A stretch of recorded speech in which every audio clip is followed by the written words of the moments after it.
Okay, here we go, Gary, to you. Uno, dos, tres. Hola! Hello.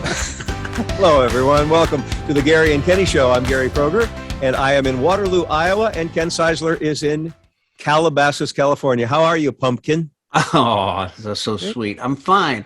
How are you doing? I know the people in the podcast can't see it, but you look like Paul Bunyan today with the flannel shirt. I've been mulching.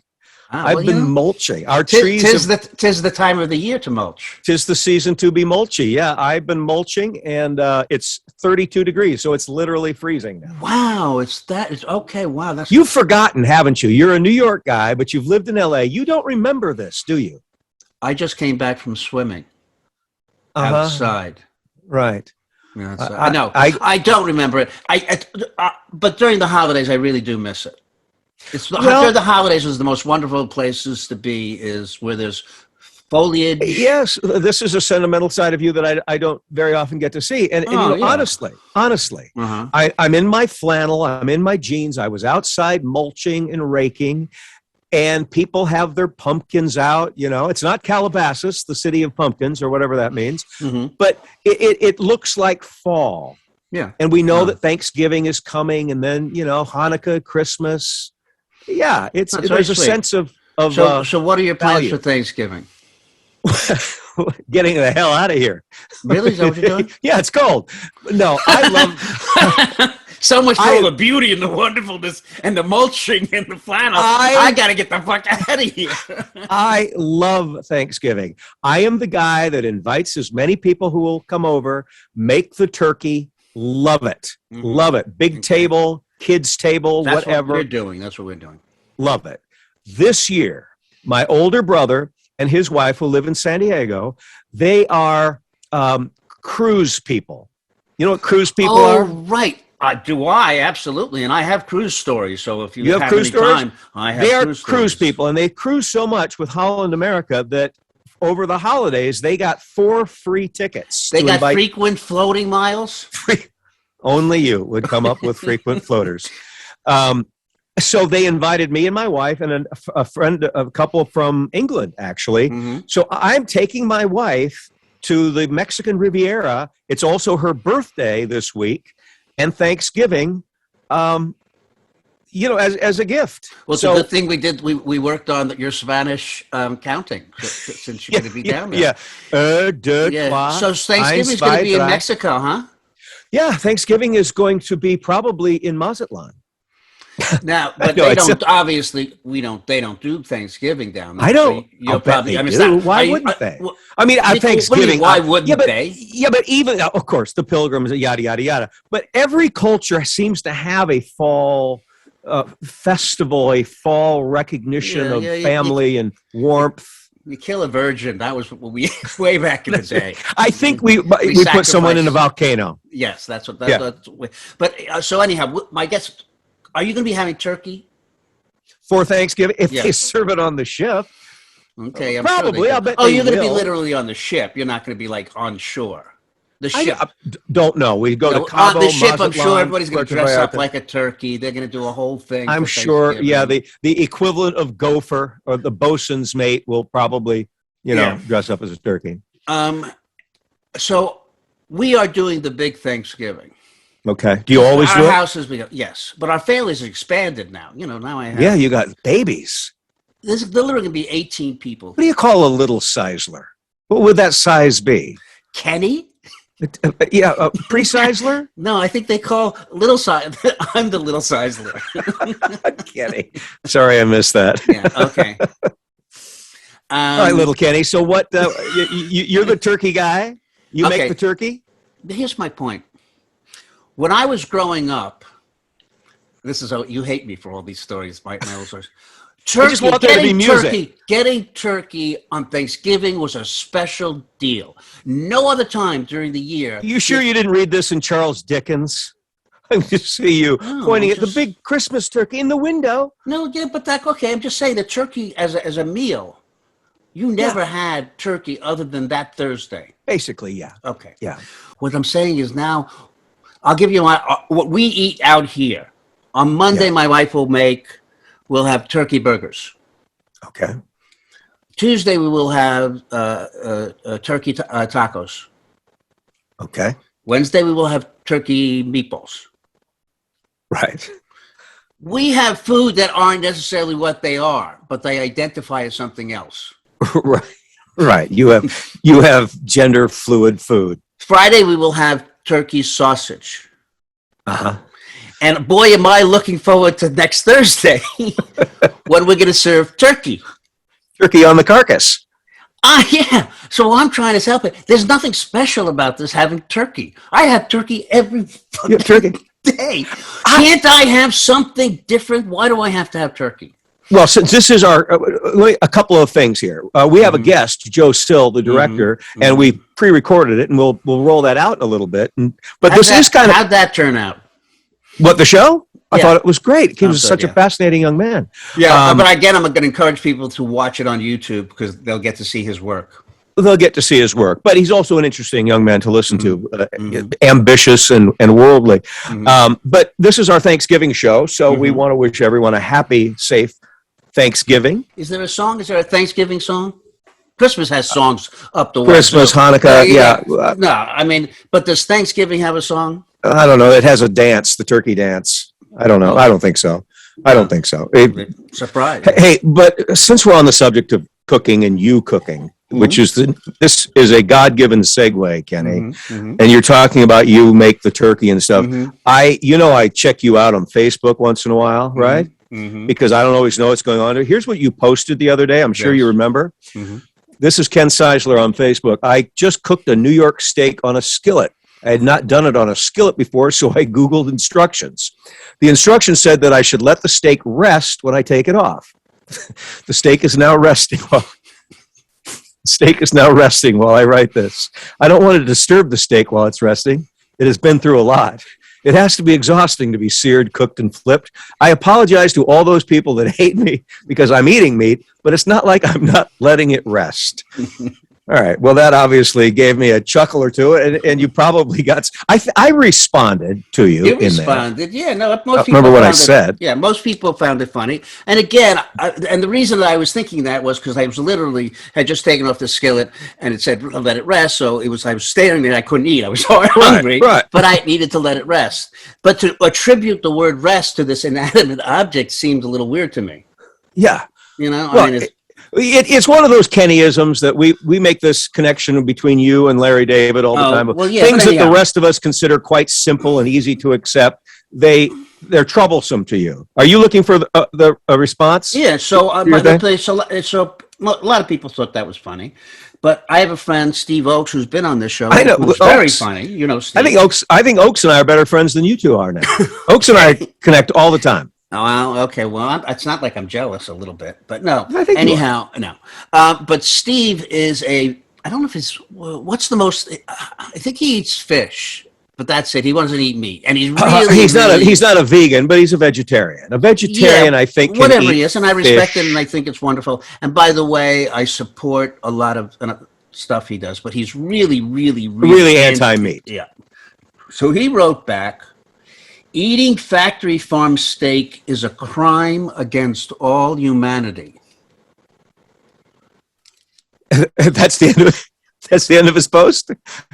Well, I just wanted to point this out. I didn't want to respond. Well, he says he doesn't, but that was it. But he's and a lot of people are very upset about meat eaters. But I want to point this out. Okay, but I want to point this out. Okay. Do you realize that so much of global climate change is attributed to the cow? Yes, my brother, a nuclear physicist with whom I am sharing a giant boat, he is the same way. He's a vegetarian, will not touch meat. And the climate change issue, the methane is part of it. It costs us money. No, but that's why we should eat the meat. We need to eat all the cows so they stop them from farting. Stop them from farting. I hate that we were on the same. I hate that we were in the same time frame for the moment of saying farting together. Okay. All right, but now here, Kenny, they're destroying humanity.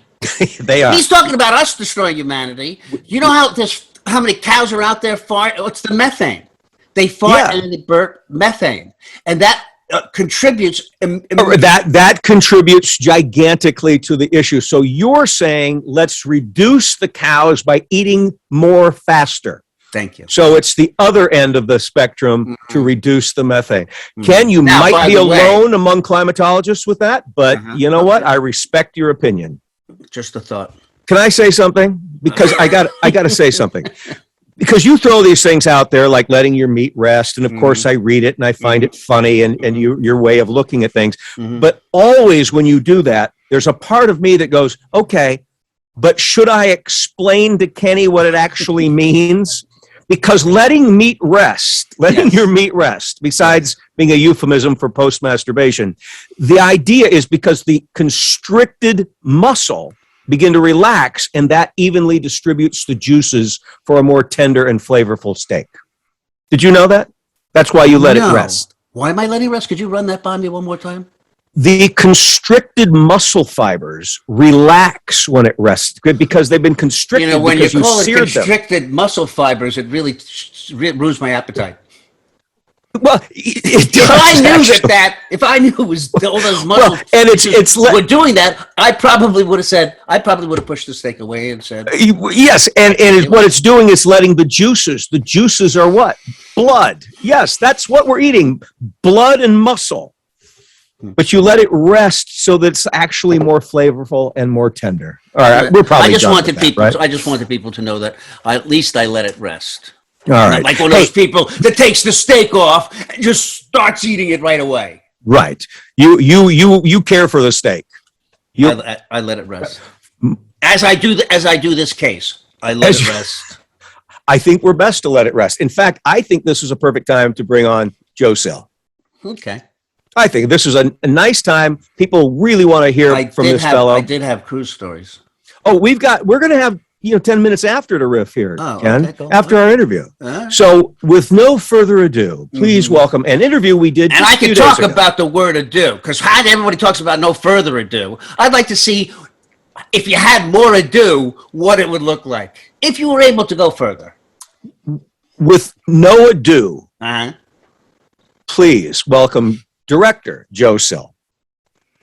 We have a guest who's also, I'm pretty sure, in Los Angeles, Director Joe Sill, and we're going to talk about his relatively new company, Impossible Objects.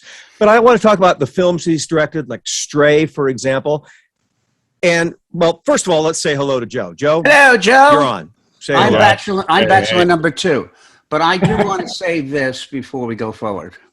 Yes? Gary and I have had mostly filmmakers, old school filmmakers, right? We've had directors, we've had writers on. These are people our age, Gary, who have done movies in the past, traditionally. Yes. One of the things that's going to be interesting here with Joe is is literally in the future. Is the future of filmmaking. And that's why I thought it would be interesting to talk about. I'm the nerd behind the computer that loves to build worlds. That's how I have. Well, I want to talk about that. It's a good byline. I'm the nerd behind the computer who loves to build worlds. Well, I want to talk about that. First of all, did we mention his movie Stray? I mentioned it. We haven't started talking about it. Well, I also want to say this. Joe is a director, but he's a visual artist. And probably the last thing you want to do is have a visual artist on a podcast. So I want to recommend to anybody who's listening to this podcast to please go to our YouTube channel, because we will be playing a lot of Joe's work where they will be very impressed about what this man has done in terms of visuals. It's incredible. When you look up Joe Sill, first thing you see is director Stray. Right. Stray director.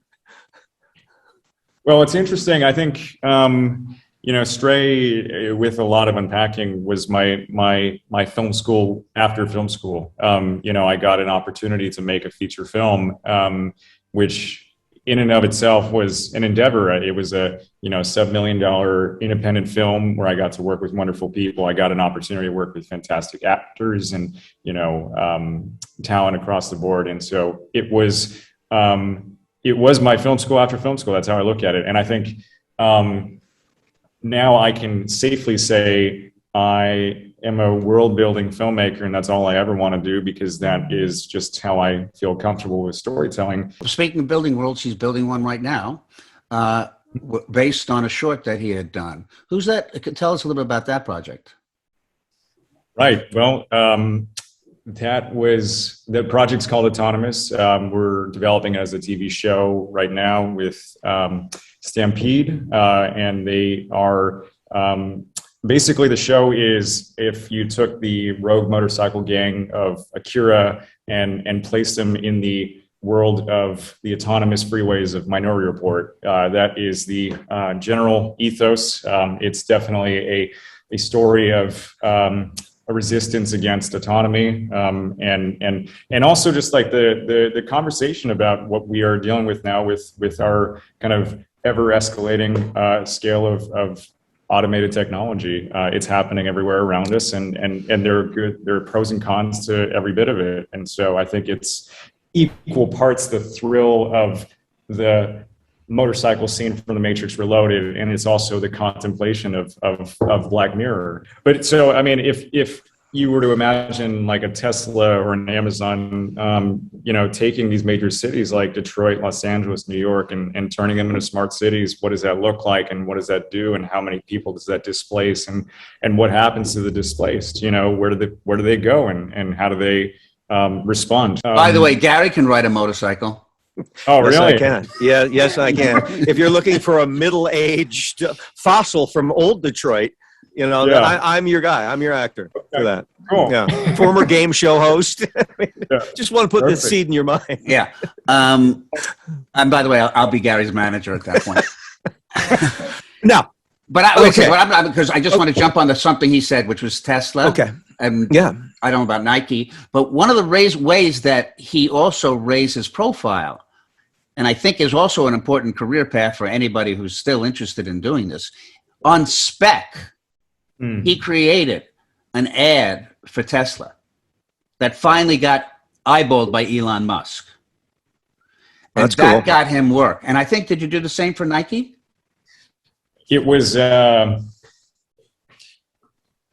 think that was my critical spec that helped me get the Nike ad. And it was, no, I mean, I think it actually, goes back to case in point, just existing with what it is you love to do. And for me, that is building worlds. Like the story I did when I graduated college was this spec ad about a kid who goes into his dad's garage and discovers his dad just got a Tesla, and he sits in it and he imagines that this car is actually a spaceship, but in fact it actually is. And it takes this kid into the fringes of outer space. And that was really me in a nutshell. That was, I think, so many of us, how we feel with this car or this kind of storytelling. And I needed to capture that. And it was just it's interesting to me that you could do that. If you were a filmmaker back in the day, you had to get a camera, Right. You had to go out in the street, you had to get actors to perform. Yeah. You, sitting at your computer, took just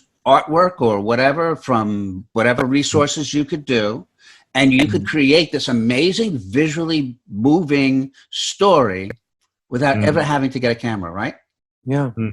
Well, that's was my question too, or my comment was, in listening to you, your imagination is everything. It can go anywhere. There's literally no limitation to where you can't take the story, the narrative, the characters. It's fascinating to look at how huge this world is. Well, that's why I was talking about plausibility before. Yes. So Impossible Objects, which is your company. When did you become formal? Last March?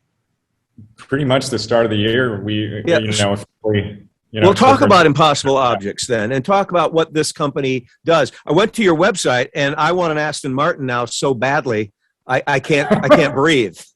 Right. I mean, what you did is so cool. It's unbelievable. Yeah. Well, I mean, it's really it's a company, but it also is a space, I think, to help, champion and challenge artists that want to build worlds using, particularly, it's built around the tools of real-time game engines, Unreal Engine has been the most advocated for. It's been the one that we've really taken upon ourselves to build the company around. I know you guys probably saw Unity, another game engine, recently acquired Weta. And so we're seeing, across the board, so many of these tools being used. And for, at the highest level, you're seeing The Mandalorian, making projects using Unreal and volume stage production. You're seeing Avatar. Avatar was doing it 10 years ago. And now the tools are quietly becoming so democratized that really, just like the digital camera, anybody can have access to it. So we decided we wanted to, foster a place to utilize those tools and build stories, irregardless of the restrictive nature of those stories prior. So Autonomous, Ken, like you had mentioned earlier, we had taken that project out years ago prior to 2020 when we got it picked up. It was a concept on paper, on an outline, and it was just as innovative and just as exciting as we still feel about it today. But prior, when we would pitch it out, we would take it to people, and if we were not laughed out of the room, we were told, well, could we option this for a filmmaker of this cachet that we could have develop it in place of you, and so there is that truly seeing is believing. So I think, but that is also not a restrictive concept. That is also an empowering concept. If you believe that you need to show what it is in your head to prove it, then you have to, that's on you. And so, but that's not a deficit. That's actually, well, go and find the tools to do it. Oh, no question about it. Yes, Kenny's been trying to prove what's in his head for years, haven't you, Kenny? It sounded like a joke. I don't know if it was funny. It was like joke-like substance. I don't know, but thank God for editing, Gary. That may or may not come out. We're going to do an audience poll and see. You were able to create on your own without any of those people to ask for. Technically, you were able to use your technical abilities to create stories and have people see them. And you didn't need any of those other people. Yeah, no, you're right. I mean, I think, prior to the computer, the only thing I would have been able to do, which I did, do growing up, was draw storyboards. That would have been the only tool I would have had available to myself to be able to communicate what was in my head. And, I think that to me is I look at these tools and I see it as just a elevated version of the concept of storyboarding or concept art is being able to just visualize it, and so you can show others, this is what I want to make. Right. What now? This is sort of the what next question, but what do you have storyboarded? What's on the docket? Maybe not even developed yet, but I'll bet you there's plenty of things. I don't think they use docket anymore, Gary. The docket? No, it's probably. I think that's from your day. Docket. Yes, that's right. You and. But what's on the virtual storyboard? How many projects, for example? Well, one that is actively in production. We're actually going to do some motion capture recording next week with some actors to bring them into a virtual world, which is, I mean, again, the Avatar concept, 10 years ago, I didn't think I would ever be able to put somebody in a mocap suit myself, but now Gary looks great in a mocap suit. On a motorcycle. No, on a motorcycle. Yeah, my mocap, motorcycle. Yeah. Just put that in that active mind of yours. Planted, yes. but we digress. Again, we've derailed trying to be helpful. What's that? Well, you're talking about what you're working on. Yeah, go ahead. Yeah. We have a project that is like Autonomous was channeling. I mean, look at it right here. It's like Akira is a staple for me. Autonomous was capturing that Matrix, Akira, Minority Report love that I have. This other project is this Formula One race in a Star Wars universe or a Blade Runner universe. I mean, God, I love race films. I love an underdog story. I love a David versus Goliath, and let's put it in a high stakes race film with some of the most futuristic aircraft you've ever seen. And if I were to say that or as I'm vocalizing it right now, or say it on paper or write it on paper, I mean, it sounds as farcical as it may seem, but if I can show what it is it's going to look like and feel like, then it might make more sense. And so Yeah. we're working on that right now. Are you storyboarding before you even go to the computer, or you just go to the computer and play with the environments? Oh man, well, so that is truly what I love about this virtual production is we are building these environments and then building the characters and the tools and the props and the vehicles and placing them in the scene like you would on set. You just have it all there, and then I'm going in and finding frames, you know, kind of piece by piece, taking the script and then, you know, storyboarding as well as composing a frame at the same time. And I, you know, that's never been possible before, you know. Yeah, it's amazing to me. And then once you have done all of this digital background material and you go into production, how changeable is it once you've recorded it? Well, if you're doing it all, you know, as a virtual environment with virtual characters that are motion captured, I mean, that, I think the buzzword for virtual production has been taking a linear pipeline and making it nonlinear, which I think is very true. You know, prior you had pre-production, production, Right. post-production. You couldn't make any changes in production to pre-production concepts once you were on set. You couldn't make any, you had to do some reshoots and all that. I mean, the concept of nonlinear means that you're making pre-production choices again in post-production, and you're freed up. You know, you're able. Yeah. Okay. So you're on set. You're on set with actors, and everybody's has this digital background. I don't know what the word is. It projected or just on an LCD? However, it's technically behind them. During that scene, are you able to revise and you go, you know what? I think I want the sunset a little lower. Yeah. That's amazing. That's it. And it's just real time. Now, here's a pedestrian question again, because it comes up on your website a lot. Real-time rendering. For those who don't understand all this, what does that mean, real-time rendering? Is that what we're talking about now? Yeah. I mean, I think, you know, having virtual environments perform with rendered light, color, texture, depth of field in real time.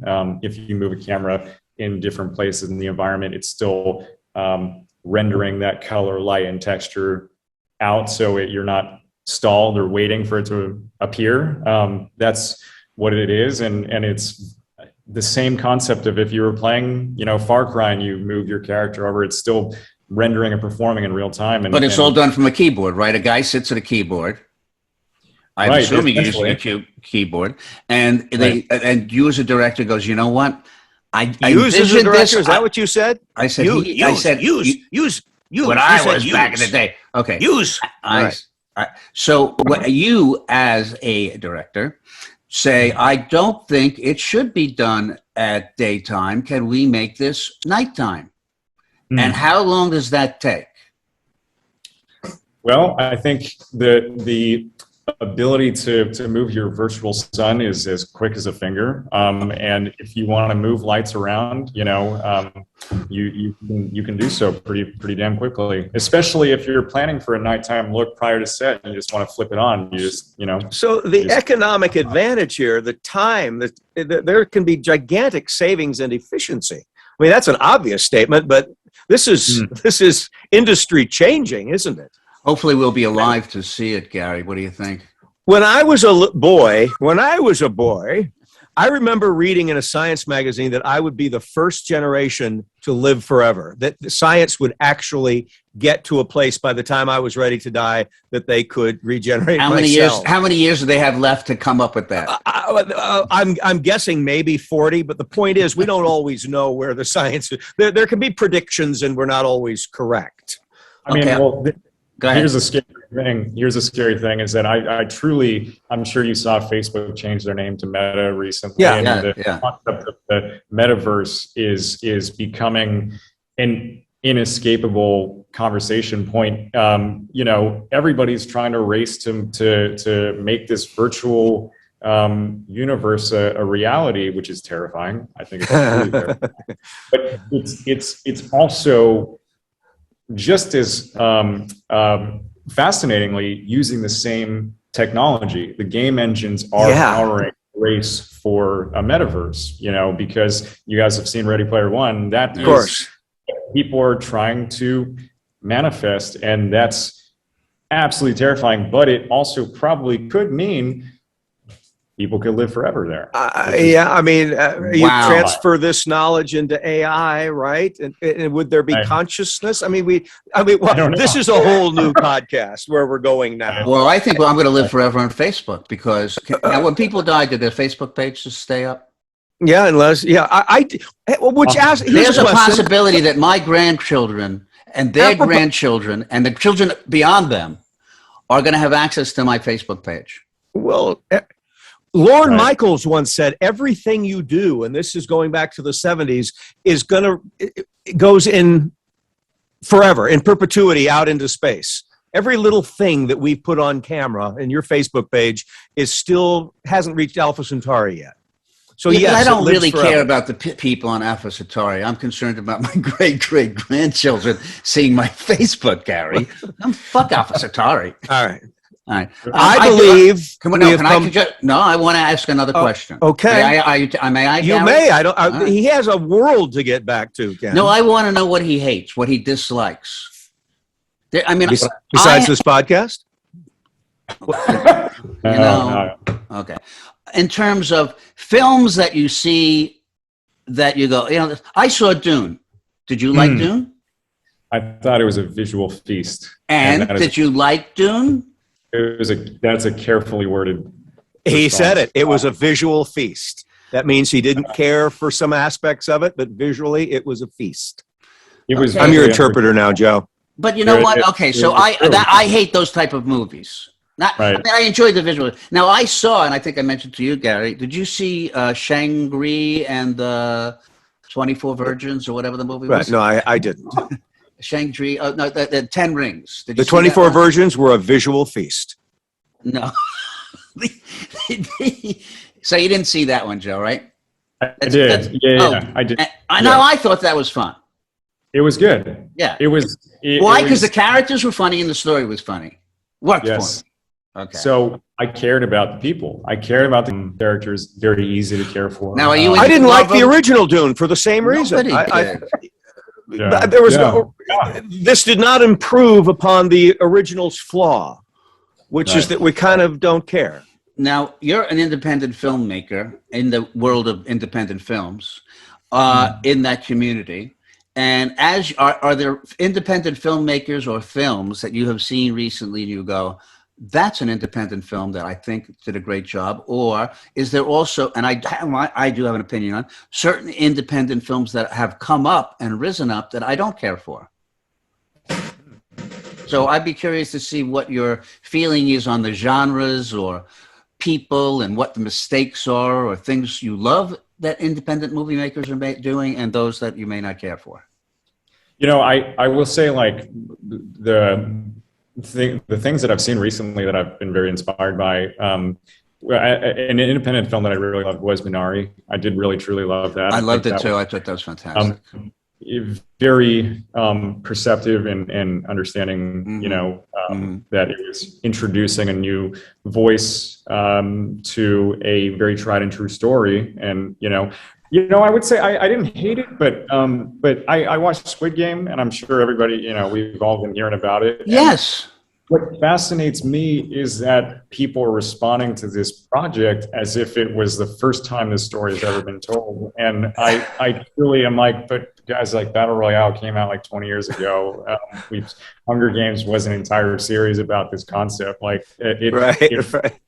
And so I'm truly trying to figure out, like, what was it about this? Was it the pastel colors of the costume design that made it seem real and brand new to people, right? Yeah, exactly. Interesting.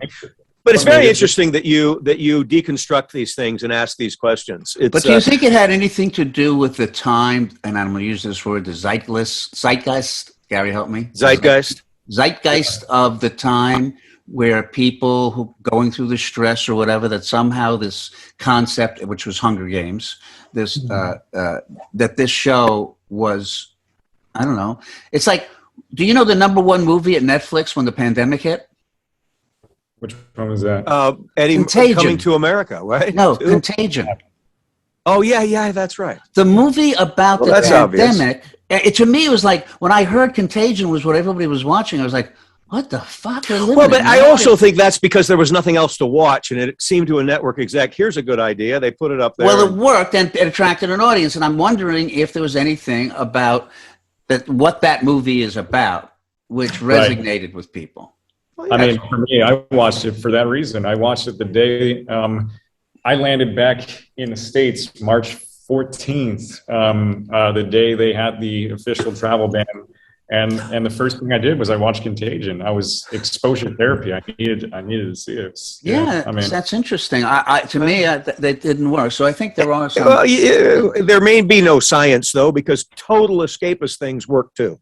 Mm-hmm. I mean, maybe everything works depending on how well it's made.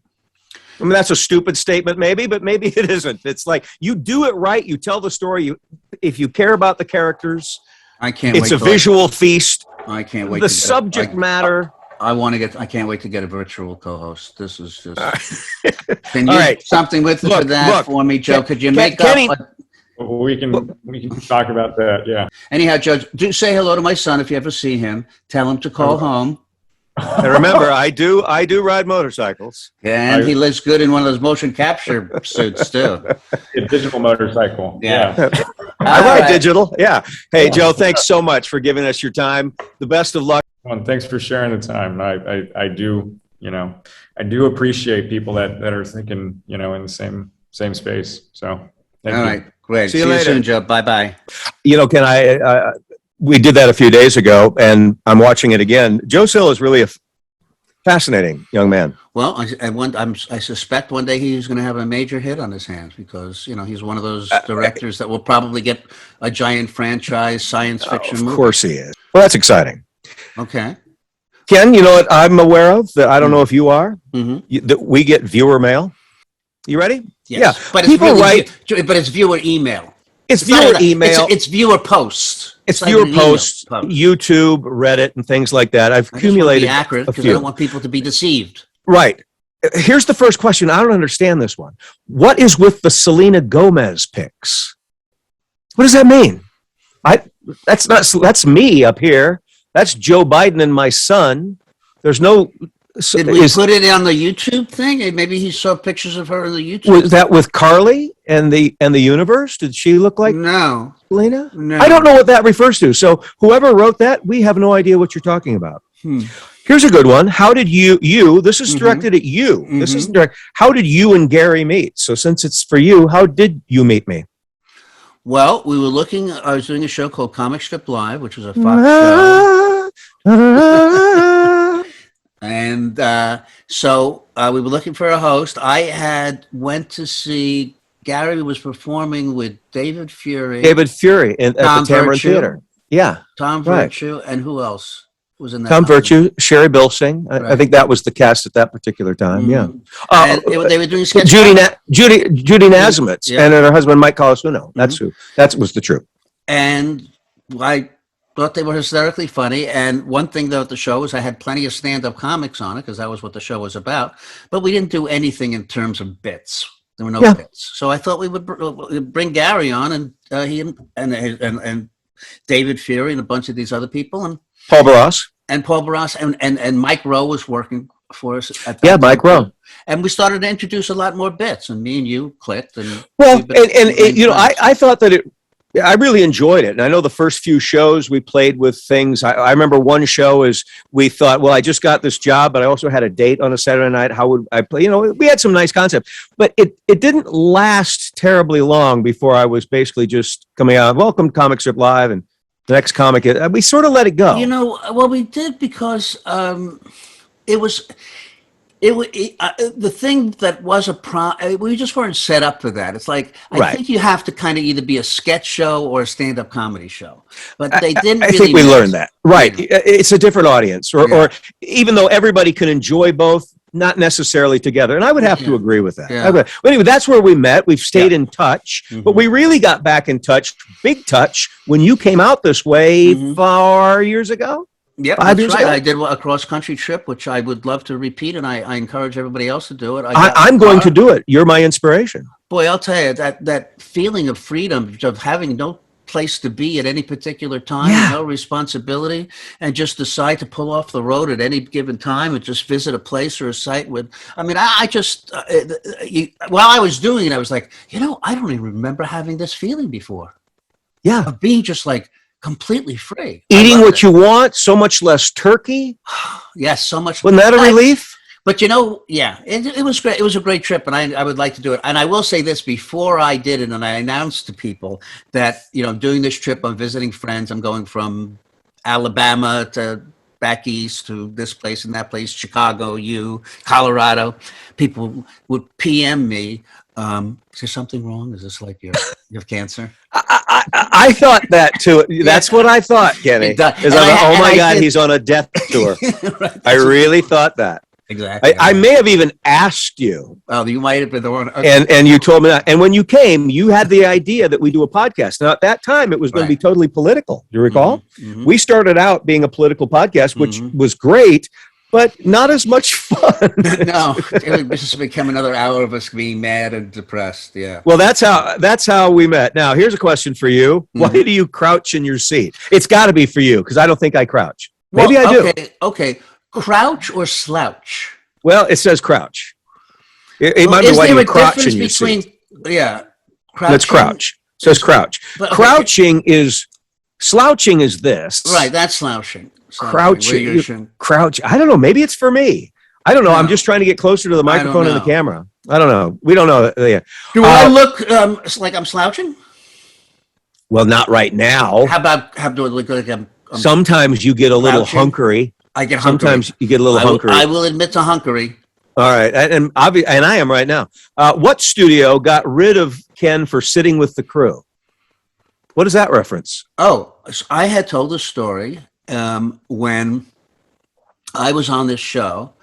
I forget what the topic was that we were talking about, but it was that the people in charge were so about hurrying up, getting money, or whatever, and I didn't really click with the showrunner and the right. They want to know what show this was. Maybe you don't want to say. Well, no, I'm going to tell. It's fine. I'm not going to tell the show, I don't think, but I'm going to tell you the studio. So anyhow, it was for Buena Vista Television, which was a division of Disney.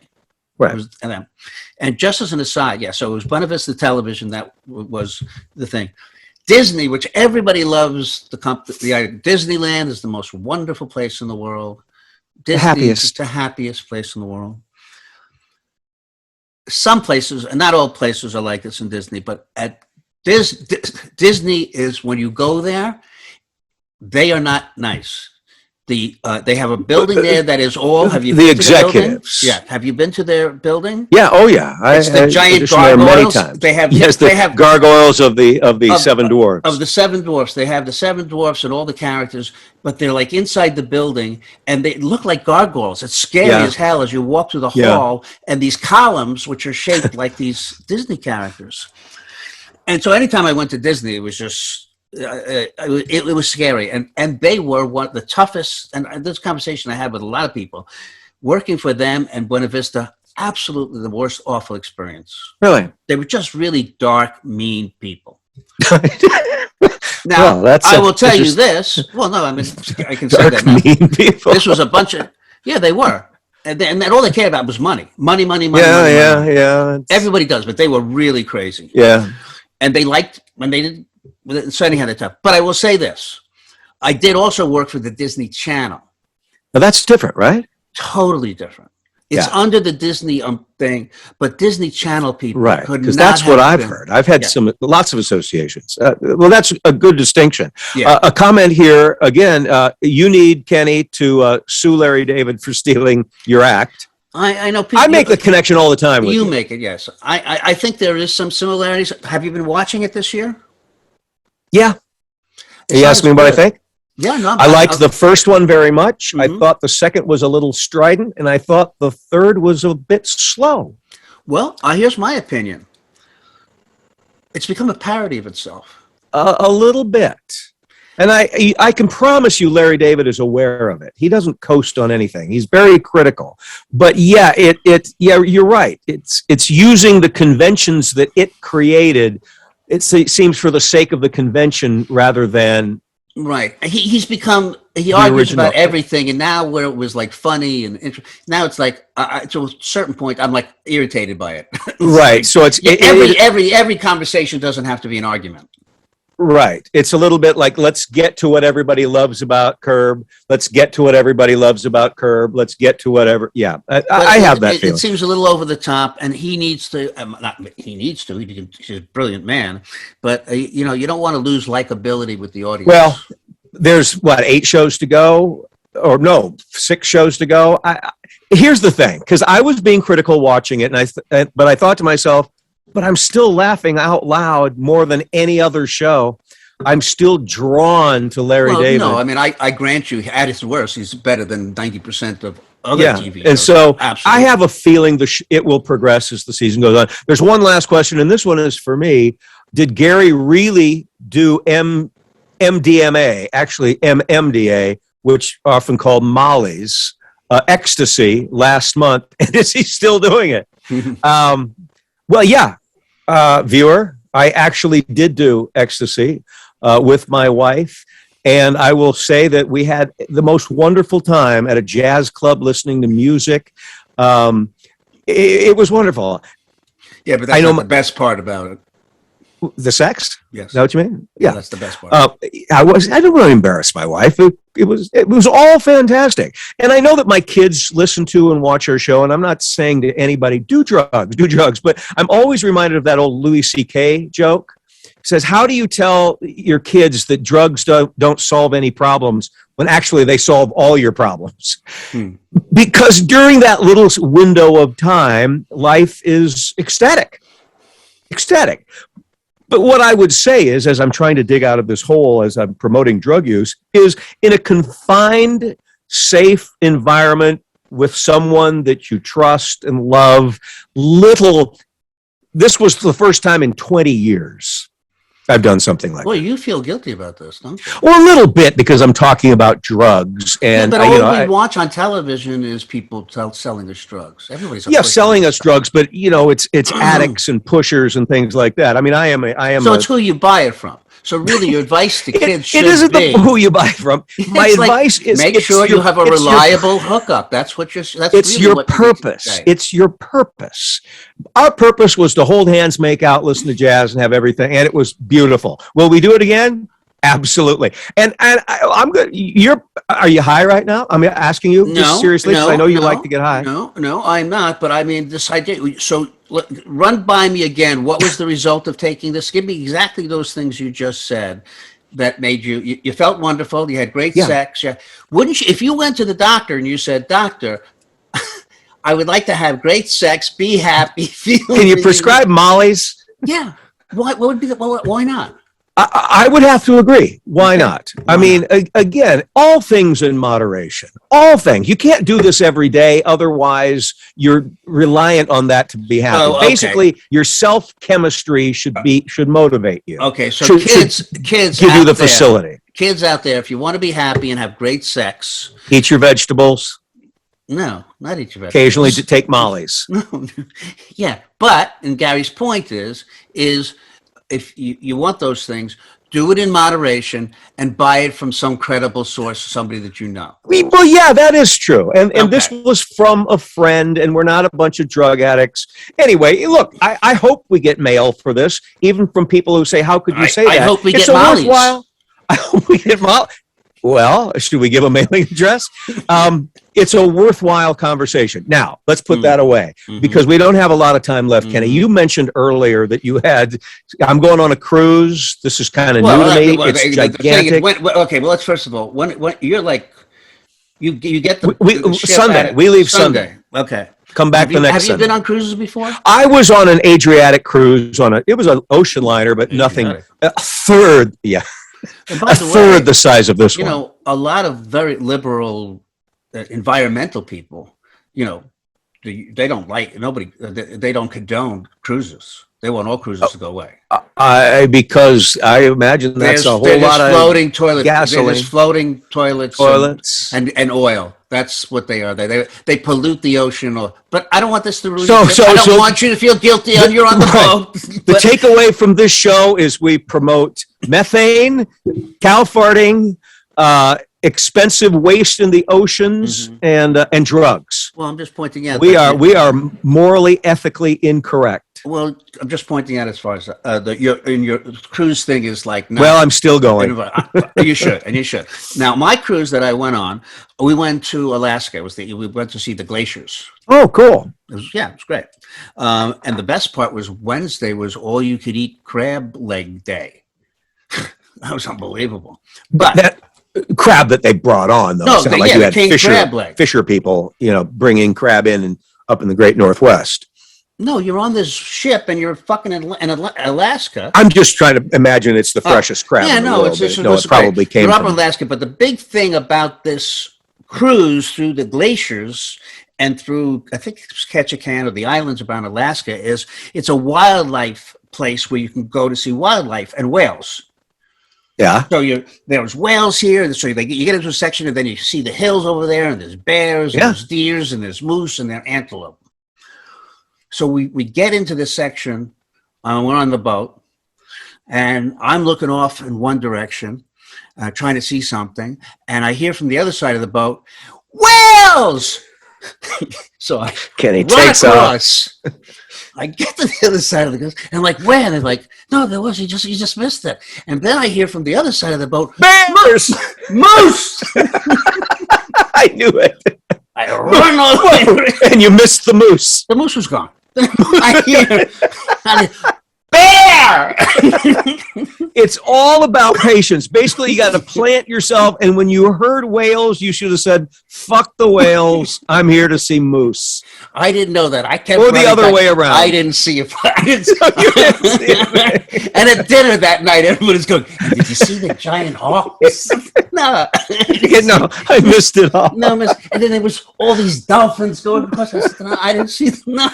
Let's file that under the growing file called Only You, Kenny. No, I think it probably happens to other people too. But well, you know what? That could be a segment besides our mailbag. Is the only now, ladies and gentlemen, it's time for Only You, Kenny. Little theme music. Hey, guess what? Only You, Kenny. We're out of time. All right, it's time to wrap this thing up. You're taking off. Good. I'm taking off. I'm going to Chicago, then to fly to San Diego, and then get on the boat.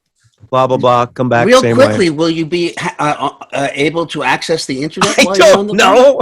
I've never been out in the middle of the Pacific before. I think they could do. It's amazing. I think they could probably do anything, but I have no idea. This is brand new. So if you don't hear from me, just read the paper. Make sure we didn't hit an iceberg. Oh yeah. What about COVID? Oh, you have to wear a mask. Okay. Do you have to wear a mask? I don't know what the mask protocol is yet. However, you must prove your vaccination. Mm-hmm. Everybody must be vaccinated. Mm-hmm. You have to have a COVID test no longer than 2 days before you go. So I'll get mine tomorrow, and then hopefully I'm negative. I'm sure I am. But you have to prove your negativity, prove your vaccination. So everybody. Well, I hope you don't have to wear a mask as you're walking around on a boat. That would be a drag. But, I've seen pictures with this 100% vaccination protocol. Nobody was wearing a mask. Maybe in some situations, I go to a restaurant now, I wear a mask in and then take it off at the table. Yeah. I don't know. Yeah. I'll let you know all about it. But if you don't hear from me, don't worry. But folks, thank you so much for indulging Gary and Kenny today. You can catch us on all the popular podcast platforms, DBNA TV, streaming TV, and we also have a YouTube channel. We'd love it if you would subscribe. Kenneth, have a great turkey dinner. Yeah, for Thanksgiving. You have a wonderful and safe Thank you. Thank you for that sincerity. Everyone, be happy and safe. See you later. Bye-bye.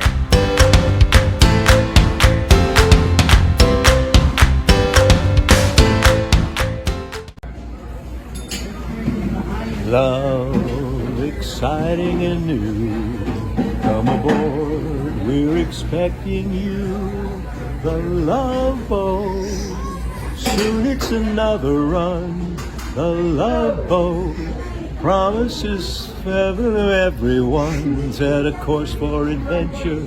Your heart on a new romance. All right, that's enough.